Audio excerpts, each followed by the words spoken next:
Pernah nggak sih Anda berdiri di depan sebuah loket pemerintahan, terus Anda pegang map plastik? Yang isinya tumpukan fotokopi berkali-kali itu kan? Benar banget. Map plastik, isinya dokumen yang udah Anda fotokopi bolak-balik, terus tiba-tiba ada semacam rasa putus asa yang muncul. Anda tahu betul prosedurnya ini bakal berbelit-belit. Dan antriannya mengular panjang. Iya, antriannya panjang. Tapi jauh di lubuk hati, Anda juga sadar kalau sebenarnya ada jalur cepat. Semacam ya karpet merah tak kasat mata gitu ya. Tepat, karpet merah, dan ini syarat utamanya, kalau Anda bersedia bayar lebih. Atau ya, kebetulan punya kenalan orang dalam. Klasik. Nah, selamat datang di sesi penelusuran mendalam kita hari ini. Kita punya satu misi yang sangat spesifik buat Anda. Kita mau menyelidiki kenapa sih pelayanan publik yang secara konstitusional itu hak Anda, di dunia nyata malah kerasa kayak... Kayak transaksi bisnis. Tawar-menawarnya bang. Nah, iya, transaksi bisnis. Dan kita bakal bongkar penyakit tersembunyi apa yang sebenarnya bersemayam di balik lambannya mesin birokrasi kita ini. Oke. Dan untuk membedah masalah yang bisa dibilang sangat mengakar ini, kita nggak bakal cuma nebak-nebak atau pakai asumsi kosong ya. Betul, kita punya landasannya. Iya, obrolan kita kali ini bersandar pada dua sumber utama yang membedah birokrasi dari sudut pandang berbeda, tapi dua-duanya sangat presisi. Sumber pertamanya apa tuh? Sumber pertama kita itu Jurnal Risalah Hukum dari Universitas Mula Warman. Ini terbitan tahun 2010. Oh, yang ditulis oleh Syukri Hidayatullah ya? Bener, tulisan ini tuh ngebongkar habis-habisan soal dilema diskresi pejabat dan gimana hal itu melahirkan ekonomi biaya tinggi. Terus sumber kedua kita adalah sebuah kumpulan esai sosiologis kontemporer dari teman satu meja. Yang judulnya Birokrasi Mental Feodal Berbiaya Mahal itu kan? Tepat, esai ini tuh menukik jauh lebih dalam. Jadi dia melihat birokrasi bukan sekedar kayak tumpukan kertas dan meja kerja gitu loh, tapi lebih sebagai sebuah mentalitas yang hidup. Perpaduan dua sumber ini menarik banget buat Anda ikuti. Karena ini ngasih kita gambaran utuh antara realitas hukum di lapangan sama gimana isi kepala orang-orang di dalamnya itu dibentuk oleh sistem. Betul. Oke, mari kita urai ini. Kalau kita perhatikan, di atas kertas, desain birokrasi kita itu kan sebenarnya sangat modern ya. Kita punya standar operasional prosedur atau SOP yang ketat. Ada hierarki yang jelas juga. Iya, hierarki organisasi jelas, pembagian tugasnya ada, undang-undangnya mengatur semuanya.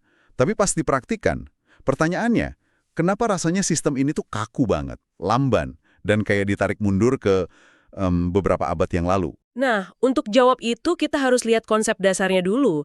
Menurut konsep dari Max Weber, birokrasi yang ideal itu kan sifatnya rasional dan legal. Rasional dan legal, maksudnya impersonal gitu. Benar, impersonal. Jadi waktu Anda datang ke kantor pemerintahan, Anda itu dilayani murni berdasarkan aturan hukum dan prosedur. Bukan berdasarkan siapa nama belakang Anda, atau setebal apa dompet Anda. Atau siapa pejabat kenalan Anda. Nah itu, secara formal negara kita memang udah ngadopsi struktur rasional ini. Tapi, dan ini poin krusial dari esai teman satu meja, struktur modern ini prakteknya dibajak. Disabotase oleh apa yang mereka sebut sebagai mental feodal. Wah, mental feodal. Berarti cangkangnya aja yang abad ke-21 ya. Tapi perangkat lunak di kepala pelaksananya masih pakai logika era kerajaan. Iya, kayak software lama dipasang di hardware baru. Di mentalitas feodal ini, jabatan publik itu nggak lagi dilihat sebagai alat buat melayani masyarakat. Justru jabatannya berubah jadi semacam properti pribadi. Atau simbol kehormatan. Kalau pinjam istilahnya Bourdieu, itu jadi kapital simbolik bagi si pejabatnya. Betul. Dan pas kursi jabatan udah dipandang sebagai simbol kehormatan pribadi, yang subur apa coba? Kultur ABS. Asal Bapak senang. Kultur ABS. Jadi fokus utama pegawai itu bukan gimana bikin urusan warga kayak Anda ini gampang, tapi gimana nunjukin loyalitas vertikal yang tak bersyarat ke atasannya. Tepat sekali.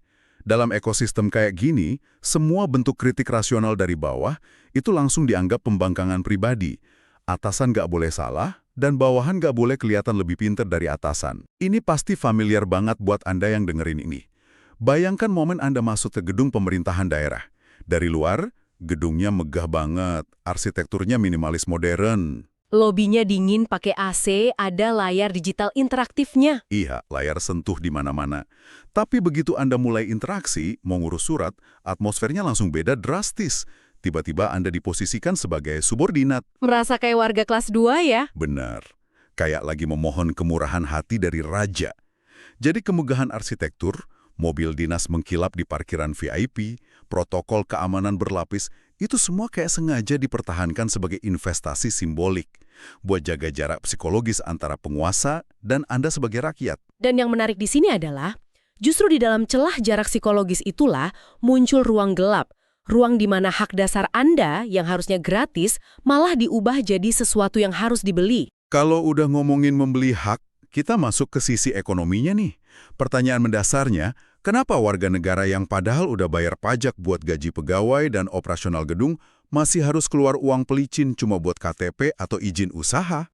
Jurnal dari Universitas Mula Warman ngasih analisis yang tajam banget soal ini, pakai kacamata ekonomi rasional. Ada konsep namanya hipotesis uang pelicin yang efisien. Kedengerannya paradoks ya, uang pelicin kok efisien? Emang paradoks, tapi mari kita bedah. Konsep ini melihat, dari kacamata warga, bayar suap itu seringkali jadi keputusan yang sangat rasional secara kalkulasi ekonomi. Masuk akal sih kalau kita posisikan diri sebagai warga. Misalnya nih, Anda butuh izin usaha.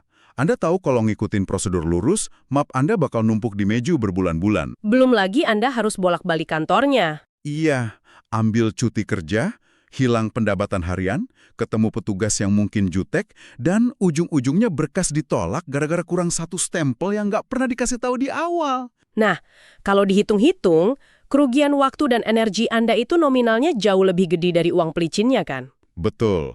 Jadi secara matematis, bayar ratusan ribu di bawah meja buat mangkas hambatan itu, ya jadi pilihan efisien. Ketidakefisienan birokrasi itu bukan karena mereka nggak tahu cara kerjanya, tapi karena kelambanan itu sengaja dipelihara. Kelambanan punya nilai pasar. Kesimpulan yang pragmatis tapi super ironis. Hambatan dibiarkan berlarut-larut biar oknum punya posisi tawar buat jualan solusi. Lalu pertanyaannya, apa yang bikin mereka gampang merasionalisasi pungli tanpa merasa bersalah? Kenapa bisa gitu ya? Jurnal Syukri Hidayatullah menyintesiskan fakta yang menarik. Dia merujuk ke data historis, Peraturan Pemerintah Nomor 8 Tahun 2009. Waktu itu, gaji pokok PNS per bulan itu rentangnya dari Rp1.040.000 sampai Rp3.400.000. Oh wow, itu kan zaman dulu ya, tapi polanya ngebentuk mentalitasnya. Benar. Meskipun angkanya dari belasan tahun lalu, pola mentalnya diwariskan. Waktu penghasilan resmi dianggap nggak nutup buat gaya hidup atau gengsi jabatan, muncul pembenaran kolektif. Mereka merasa berhak nyari tambahan pakai posisi mereka. Dan celah hukum yang paling sering dipakai buat mulusin ini adalah yang disebut diskresi kan? Padahal aslinya, diskresi itu niatnya mulia banget loh. Fries Hermessen ya, dalam bahasa hukumnya. Iya. Itu kan semacam kebebasan bertindak buat pejabat kalau aturan hukumnya belum jelas atau lagi darurat. Biar pelayanan nggak mandek nunggu undang-undang. Semacam kartu pengaman. Iya, awalnya memang mulia. Tapi pas diskresi yang fleksibel ini masuk ke ekosistem mental feodal, dia bermutasi. Bukannya buat kepentingan umum, malah diprivatisasi jadi komoditas. Dikomersialkan gitu. Betul. Jurnalnya nyebut ini sebagai korupsi tentara bayaran atau mercenary corruption. Ibaratnya, aturan hukum itu palang pintu. Pejabat yang punya diskresi ini pemegang kuncinya. Kalau Anda mau palangnya diangkat lebih cepat, ya pejabatnya bakal pakai diskresi. Tapi dengan imbalan finansial di bawah tangan. Hukum yang katanya kaku, tiba-tiba bisa lentur banget kalau ada insentifnya. Wah, oke. Biar obrolan kita nggak cuma muter di teori hukum dan makro, mari kita turun ke lapangan. Kita tarik ke kehidupan sehari-hari Anda semua. Esai dari teman satu meja ngasih 3 contoh konkret. Mari kita bedah sektor pertamanya, pendidikan. Sektor yang harusnya paling steril ya? Secara hukum, iya pendidikan dasar itu bebas biaya. Tapi di lapangan, sekolah negeri masih penuh sama rupa-rupa pungutan. Nah, ini cara kerja mental feodal yang sangat halus. Mereka nggak pakai istilah kasar kayak pajak atau pungli. Kosmetik verbalnya itu cantik banget.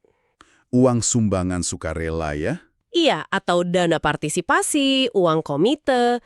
Disinilah jebakan psikologisnya. Anda sebagai orang tua tahu kalau itu nggak benar-benar sukarela. Ada ketimpangan relasi kuasa. Kepala sekolah dan komite itu megang otoritas absolut atas nasib anak Anda. Dan orang tua merasa tersandra. Benar. Mereka takut kalau terlalu vokal nolak, anaknya dikucilkan, nilainya dipersulit. Rasa sungkan dan takut inilah yang dimanfaatkan buat menormalisasi pungutan halus itu. Pola ketimpangan kuasa ini jadi makin ngeri kalau kita geser ke sektor kedua, kesehatan publik, terutama di rumah sakit pemerintah. Kalau di sekolah taruhannya nilai anak, di rumah sakit taruhannya nyawa detik itu juga. Kalau Anda pasien BPJS biasa, nggak punya koneksi apa-apa, Anda harus rela antri subuh-subuh. Menunggu ranjang yang selalu dibilang penuh. Nggak punya daya tawar sama sekali.